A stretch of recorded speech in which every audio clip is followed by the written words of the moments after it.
welcome back to our series on clarinet scales. My name's Cassidy, and today I'm going to teach you how to play the C sharp minor scale on the clarinet.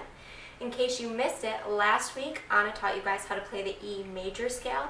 I included the link below, so feel free to go check that out. If you know the E major scale, the C sharp minor scale might be a little bit easier for you because you'll already have the notes in your fingers. The C sharp minor scale is the relative minor to E major, meaning that both scales have the same key signature. They both have four sharps, and that's C sharp, F sharp, G sharp, and D sharp. So I'm very excited to be back with you guys. Thank you for joining us yet again here at Making Music. So without further ado, let's get started learning the C sharp minor scale on the clarinet.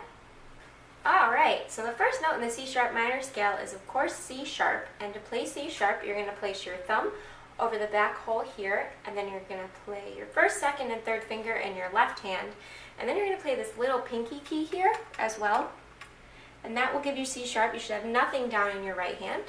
So C sharp sounds like this.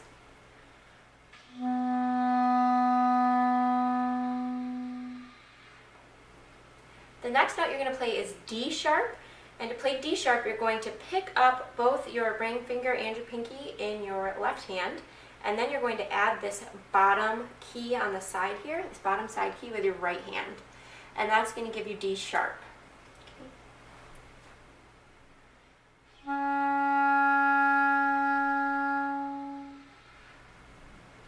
Okay, the next note is E, and to play E you're going to pick up both your middle finger in your left hand and your pointer finger in your right hand, so you should just have your thumb and your pointer finger in your left hand. That's going to give you E.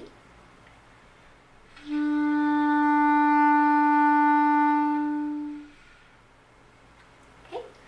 The next note is F sharp, and to play F sharp you're going to pick up your thumb. If you were playing F natural you would pick up your pointer finger, but instead you're playing F sharp, so you're going to pick up that thumb. So the only finger that should be on your clarinet is your pointer finger in your left hand. That'll give you F sharp.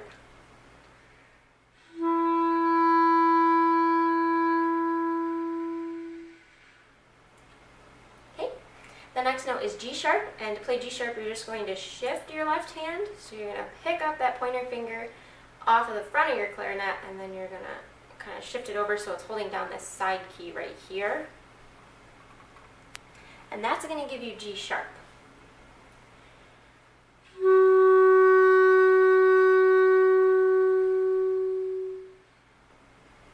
Okay, and that marks the fifth note in the scale, so let's review those first five notes. So you're going to start with C sharp here. Remember your thumb, 1, 2, 3, and this little key here. And then D sharp, pick up these two. E, F sharp, pick up your thumb, and G sharp, this side key here. So this is what those first five notes of the lower octave are going to sound like.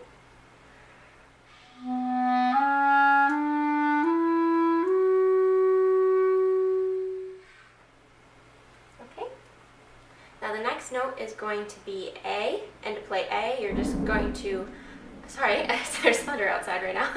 You're just going to pick up that side finger, your left pointer finger that's on that side key. You're going to shift to the front of your clarinet, and you're going to play this key up here. Okay, and that's going to give you A.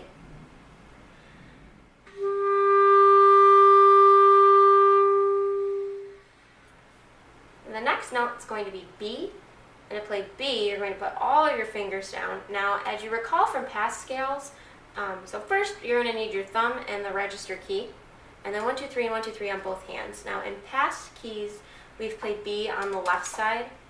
For this scale in particular you're going to want to play it on the right side. Typically you have an option, but in this case, as you'll see in a little bit, when you go from C sharp you have to play D sharp next, and you need your right pinky available for that. So you're going to want to play C sharp on your left hand, which means you're going to want to play B on your right hand. So in this case, we're going to play B with all these fingers down, and then you're going to play this bottom key in your right hand here. And that'll give you B. And that'll sound like this.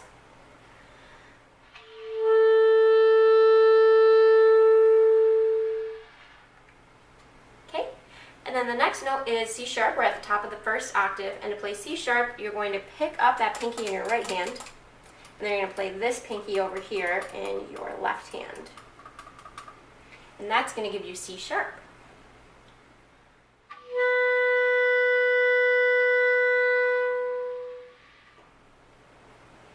Okay, so that completes the first octave. So let's review real quick, and then I'll show you what that sounds like together. So remember, C sharp is just like C, regular C, and then you add this key here with your pinky. D sharp, E, F sharp, pick up that thumb, G sharp, rotate that pointer finger on your left hand, A, move your pointer finger again, B, put down every finger possible except your left pinky. On this side, you want to have your pinky, your right hand, and then C sharp here, so you switch your pinkies. Okay, and that's the first octave, so let's put that all together and see what that sounds like.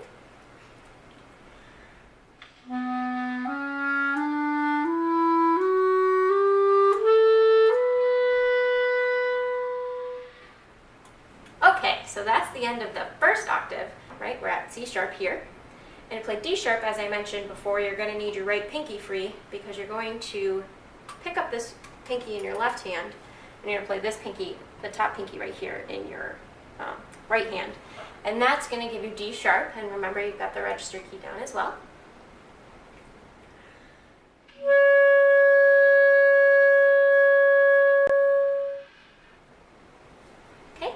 The next note is going to be E, and to play E, you're going to just pick up your ring finger and your pinky finger in your right hand. That'll give you E.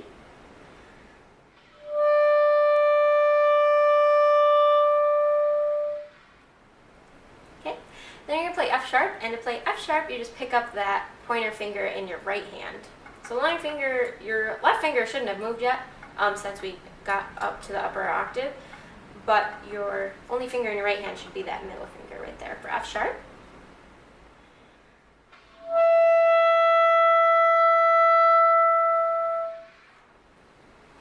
Okay. The next note is G sharp. And to play G sharp, you're going to pick up your middle finger in your right hand, and then you're going to play this little pinky over here in your left hand, the same key we used to play the C sharp at the bottom of the scale. This is going to give you your G sharp up here on the top.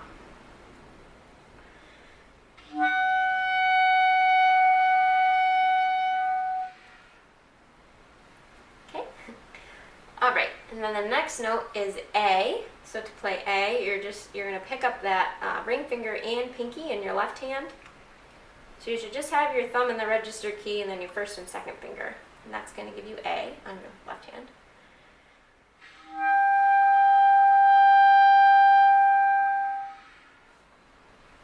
Beautiful. The next note is B, and to play B, all you have to do is pick up that middle finger in your left hand. This will give you B.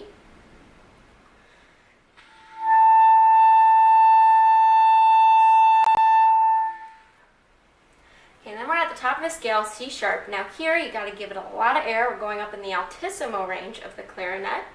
So what you're going to do for C sharp is you're going to leave your thumb and the register key down. You're going to pick up that pointer finger on your left hand, and you're going to play your second and third finger. Then you're also going to play your first and second finger in your right hand. And I put down my pinky also because it helps with intonation. So I'll show you what I mean. But so C sharp, I also put this pinky key down here. So this is what C sharp sounds like with my pinky down.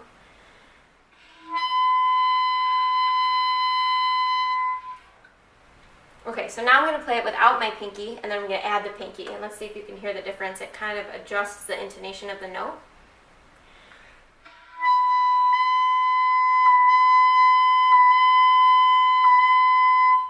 You hear that difference?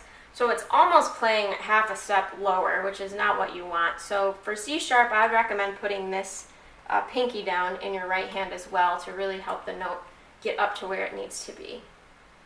Okay, so that's the second octave of the C sharp minor scale. So let's review it real quick, and then we'll see what that sounds like, and then we're going to put the whole thing together. Okay, so C sharp at the top of the scale. You're here, you've got all your fingers down, and this left pinky. Then you flop to D sharp here in your right hand. Then you've got E, F sharp, G sharp, A, B, and C sharp, right? Okay, so let's see what that upper octave is going to sound like.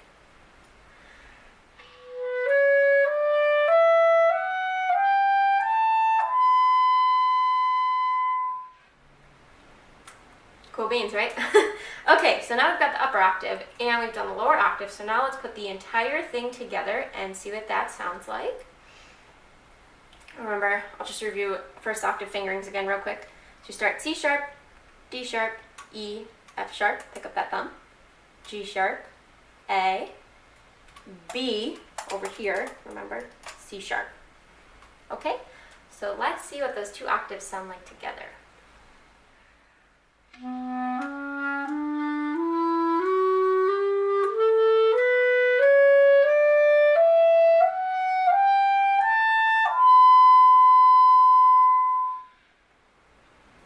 Alright guys, great job. Now you know how to play the C sharp minor scale on the clarinet.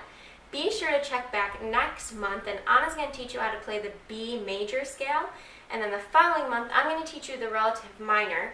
The relative minor is technically G sharp minor, but since G sharp major has some double sharps and stuff and just gets all crazy out of hand, I'm actually going to teach you the A flat minor scale, which is the enharmonic to G sharp, meaning that they're the same note, they just have different names. So if you look at a piano, G sharp and A flat, you're hitting the same key. That's what enharmonic means. So Anna's going to teach you B major, and then I'm going to teach you G sharp minor, but I'm actually going to teach you A flat minor the following week. Thanks for stopping back again. We're so glad to have you guys here. We hope that you're enjoying this series.